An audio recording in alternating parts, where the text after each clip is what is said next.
ఉన్నటువంటి వర్ణ వ్యవస్థను ఛాలెంజ్ చేసి విలు విద్య రాజులకు శక్తులకు మాత్రమే పరిమితం కావాలనే దాన్ని ఛేదించి ఈ విద్య ఎవరికైనా హక్కున్నదని చెప్పి నినదించినటువంటి వీరుడు ఏకలవ్యుడు. రెండు చేతులతో బాణాలేయగలిగినటువంటి శక్తివంతుడు. జనరల్గా విజయకులు వేస్తారు ఆ కాలంలో రెండు చేతులతో బాణాలు, అన్ని రకాల హైట్తో ఉన్నటువంటి బాణాలు. జనరల్గా మనిషి హైట్ ఉన్నటువంటి విల్లు ఉంటుంది.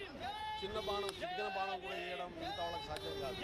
కానీ ఏకలవ్యుడు మాత్రమే ఏ సైజు బాణాన్నైనా ఏ సైజు విల్లునన్నా సంధించగలిగినటువంటి శక్తివంతుడు ఏకలవ్యుడు. ఆ రోజు ఉన్నటువంటి బ్రాహ్మణుల చేతిలో ఉన్నటువంటి విద్యను అన్ని వర్గాలకు చెందింది అనేటటువంటి విషయాన్ని చాటినటువంటి మహానుభావుడు ఏకలవ్యుడు. ఆయన జయంతి రోజుగా ఈ దేశంలో వందల సంవత్సరాలుగా వేల సంవత్సరాలుగా కొనసాగుతున్నటువంటి ఆధిపత్యం పోవాలని ఆ రోజు పోరాటం చేసినటువంటి మహనీయుని స్మరించుకొని భారత రాజ్యాంగం వచ్చిన తర్వాత వచ్చినటువంటి సమానత్వాన్ని అన్ని వర్గాలకు చెందేటట్టు చేయాలనేటటువంటి కాంగ్రెస్ పార్టీ సిద్ధాంతాన్ని దృష్టిలో పెట్టుకొని ఇవాళ ఆదివాసీ కాంగ్రెస్ తరఫున మా ఏకలవ్యుని జయంతి ఇక్కడ జరుపుకోవడం జరిగింది. తెలంగాణ రాష్ట్రం ఏర్పడిన తర్వాత రేవంత్ రెడ్డి గారు ముఖ్యమంత్రి అయిన తర్వాత కాంగ్రెస్ పార్టీ ఇవాళ ఎరకల జాతి అభివృద్ధి కోసం కట్టుబడి ఉంది. ఈ సంవత్సరం బడ్జెట్లో పందుల పెంపకం కోసం, అదేవిధంగా ఎకనామికల్ సపోర్ట్ స్కీమ్ కోసం ప్రత్యేకంగా కూడా ఎరకల జాతికి 60 కోట్ల రూపాయలు కేటాయించినటువంటి పరిస్థితి ఉంది. దాంతో పాటుగా ఇవాళ మొత్తం ఎకనామికల్ సపోర్ట్ స్కీమ్ కింద గతంలో ట్రైకార్కి ఎప్పుడు కూడా 300 కోట్లు, 100 కోట్లు, 50 కోట్లు వచ్చేటి. కానీ రేవంత్ రెడ్డి గారి నాయకత్వంలో 1360 కోట్ల రూపాయలని ప్రభుత్వం కేటాయించినటువంటి పరిస్థితి. మొత్తం ట్రైబల్ వెల్ఫేర్కు 17,000 కోట్లు కేటాయిస్తే ఎకనామికల్ సపోర్ట్ స్కీమ్ కింద ఇవాళ 1360 కోట్లు కేటాయించినటువంటి పరిస్థితి. అదేవిధంగా 25-26 సంవత్సరానికి కూడా బడ్జెట్లో దాదాపు 2,300 కోట్లు, 2,299 కోట్ల రూపాయలని అలకేట్ చేసినటువంటి పరిస్థితి. కాబట్టి కాంగ్రెస్ పార్టీ గిరిజనుల అభివృద్ధి కోసం, ఆదివాసుల అభివృద్ధి కోసం, అందులోని ఏకలవ్య వారసులైనటువంటి ఎరకల జాతి కోసం ఒక ప్రత్యేకమైనటువంటి కార్పొరేషన్ను, ఏకలవ్య కార్పొరేషన్ను ఏర్పాటు చేయడానికి కూడా కాంగ్రెస్ పార్టీ సిద్ధంగా ఉంది. స్పష్టంగా పార్టీ ప్రకటించింది, ప్రభుత్వం కూడా ప్రకటించింది.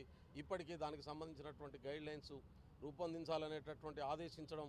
కాబట్టి త్వరలోనే Ekalavya corporation, Sevalal corporation, Komaram Bheem corporation 3 కార్పొరేషన్లు కూడా ఏర్పాటు కాబోతున్నాయి. అదేవిధంగా మైదాన ప్రాంతంలో ఉన్నటువంటి మహబూబ్నగర్ కావచ్చు, నల్గొండ కావచ్చు, ఇటు ఉన్నటువంటి ఖమ్మం కావచ్చు, అదేవిధంగా నిజామాబాద్, మెదక్ జిల్లాలో ఉన్నటువంటి, రంగారెడ్డి, హైదరాబాద్ జిల్లాలో ఉన్నటువంటి ఆదివాసుల కోసం 5 ప్రత్యేక కార్పొరేషన్లను ఎన్నికల కంటే ముందు మేము హామీ ఇచ్చాం. ఒక్కొక్క కార్పొరేషన్కి 500 కోట్ల రూపాయలతోని ఐటీడీఎల్ని ఏర్పాటు చేయాలనే నిర్ణయం తీసుకున్నాం. ఆ నిర్ణయాన్ని కూడా వచ్చే సంవత్సరం బడ్జెట్ నుంచి అమలు చేయాలనేటటువంటి ఆలోచనను ప్రభుత్వం చేస్తూ ఉంది. ఇవాళ ఖమ్మంలో ఒక ఐటీడీఏ, మహబూబ్నగర్లో ఒక ఐటీడీఏ, దాంతోపాటుగా మన నిజామాబాద్లో ఒక ఐటీడీఏ, వరంగల్ జిల్లాలో ఒక ప్లేన్ ఏరియాలో ప్రాంతంలో ఒక ఐటీడీఎల్ని 5 ఐటీడీఎల్ని ప్రభుత్వం ఏర్పాటు చేయబోతుంది. ఈ ఐటీడీఎల్ కూడా వచ్చే బడ్జెట్ నుంచి అమలు కాబోతున్నాయి. కాబట్టి రెవెన్యూను బట్టి, వస్తున్నటువంటి ఆర్థిక వ్యవహారాలను బట్టి ఒక్కొక్కటి ప్రభుత్వం చేసుకుంటూ పోతుంది. కాబట్టి ఏకలవ్యుని జయంతి సందర్భంగా ఏకలవ్యుని స్ఫూర్తిని ఇవాళ ఈ ప్రభుత్వం అమలు చేస్తుంది, ముందుకు తీసుకుపోతుందని చెప్పి స్పష్టం చేస్తూ ఉన్నాను. ఎందుకంటే రాహుల్ గాంధీ గారితో గత వారం రోజుల క్రితమే ఆదివాసీ కాంగ్రెస్ నాయకులతో ప్రత్యేకమైన సమావేశం జరిగింది. ఆయన చాలా స్పష్టంగా చెప్పాడు, ఈ దేశంలో ఇప్పటికీ ఉన్నటువంటి వ్యవహారం అంతా 1% ప్రజల కోసం కొనసాగుతుంది. 99% ప్రజల చేతుల్లో నాయకత్వాన్ని, పార్టీని అప్పజెప్పడానికి నేను సిద్ధంగా ఉన్నాననేటటువంటి మాటను రాహుల్ గాంధీ గారు చెప్పారు. కాంగ్రెస్ పార్టీ ఆలోచన ఏకలవ్యుని విధానాల్ని కొనసాగించడం అని చెప్పి సందర్భంగా తెలియజేస్తా ఉన్నాను. Thank you. ఏకలవ్యుని జయంతి సందర్భంగా ఈరోజు హైదరాబాద్ నడిబొడ్డులో ఉన్నటువంటి గాంధీ భవన్లో ఇలా మరి ఘనంగా ఆయనకు నివాళులు అర్పిస్తూ జయంతి కార్యక్రమం నిర్వహించుకుంటున్నాము. ఈ కార్యక్రమానికి ముఖ్య అతిథి ఇచ్చేసినటువంటి ట్రైకార్ చైర్మన్ మా అన్నగారు ఎల్లప్పుడూ ప్రజల కొరకు, ఎస్సీ ఎస్టీల అభివృద్ధి కొరకు పోరాటపడుతున్నటువంటి బెల్లయ్య నాయక్ గారికి ప్రత్యేక ధన్యవాదాలు తెలియజేసుకుంటాం. మిత్రులారా, ముఖ్యంగా కాంగ్రెస్ పార్టీ పూర్తిగా కట్టుబడి ఉంది. ఏకలవ్యులకు ఖచ్చితంగా న్యాయం జరగాలనే ఉద్దేశంతో ఇవాళ రాహుల్ గాంధీ గారు ఏదైతే నిర్ణయం తీసుకుంటున్నారో ఆ నిర్ణయాన్ని కూడా ఇవాళ తెలంగాణలో ఉన్నటువంటి ప్రజాప్రభుత్వము రేవంత్ రెడ్డి గారి యొక్క పాలనలో ఇవాళ ఖచ్చితంగా న్యాయం జరుగుతుందన్న ఒక ఆలోచన మాకు పూర్తిగా నమ్మకం ఉంది. ముఖ్యంగా ఈ సందర్భంగా గౌరవ ముఖ్యమంత్రి గారికి ఒకటే విన్నపం, ఏదైతే మా ఆత్మ గౌరవంగా ట్యాంకు బండ్పై ఏకలవ్యుని విగ్రహాన్ని నిర్మించాలని చెప్పేసి ఈ సందర్భంగా తెలియజేసుకుంటూ, అలాగే దీనికి పూర్తిగా మా అన్న బెల్లయ్య నాయక్ గారి ఆధ్వర్యంలో ముఖ్యమంత్రి గారిని కలిసే విధంగా మాకు ఆ చొరవ చూపాలని చెప్పేసి కూడా ఈ సందర్భంగా అన్నగారికి విన్నపం చేసుకుంటా ఉన్నాం. ముఖ్యంగా ఈ రాష్ట్రంలో ఉన్నటువంటి ఏకలవ్యులందరూ కూడా, ఎరకల సమాజానికి చెందినటువంటి ఏకలవ్యులందరూ కూడా ఈ సందర్భంగా ప్రత్యేక ధన్యవాదాలు తెలియజేసుకుంటూ జై కాంగ్రెస్, జై జై కాంగ్రెస్.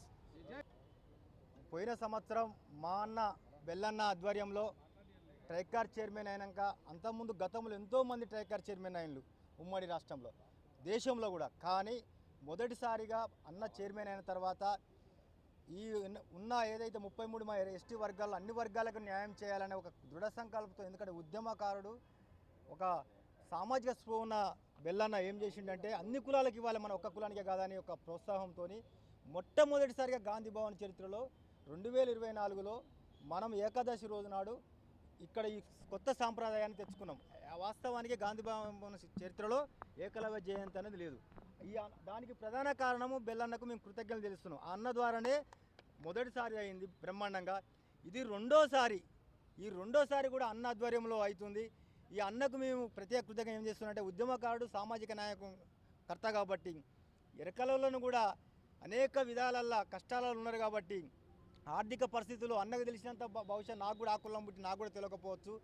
సామాజిక స్పృహ ఉన్న వ్యక్తి కాబట్టి ఎరకలకు రాజకీయ పదవులే కాకుండా ఆర్థిక పరిస్థితిని కూడా కాపాడాల్సిన బాధ్యత బెల్లన్న పైనే ఉంది. అలాగే ఈ కాంగ్రెస్ పార్టీ కూడా ఇది ఒక మా సొంత ఇల్లు లెక్క, సొంత దేవాలయం లెక్క అనుకుంటున్నాం. ఎందుకంటే మాకు మాట రానోళ్లకు, గొంతు లేనోళ్లకు, ఆర్థికంగా లేనోళ్లకు ఎక్కడెక్కడో పోయి మాట్లాడుకోలేని పరిస్థితి లేకున్నా కానీ ఒక గాంధీ భవన్ దేవాలయం లాంటి గాంధీ భవన్ ఇవాళ మాకు ఇంత అవకాశం ఇచ్చింది. భవిష్యత్తులో ఇంకా 20 ఏళ్ళు కూడా కాంగ్రెస్ పార్టీ అధికారంలో రావడం కొరకు ఏకలవ్యుల ఊరికొక్కలున్నా కానీ మా యొక్క దృఢమైన పట్టుదల సంకల్పము కాంగ్రెస్ పార్టీకిను పెద్దలకు కూడా మేము అందజేస్తామని తెలియజేస్తున్న. నా పేరు రాయపురం సంబయ్య, వరంగల్ జిల్లా. జై ఏకలవ్య.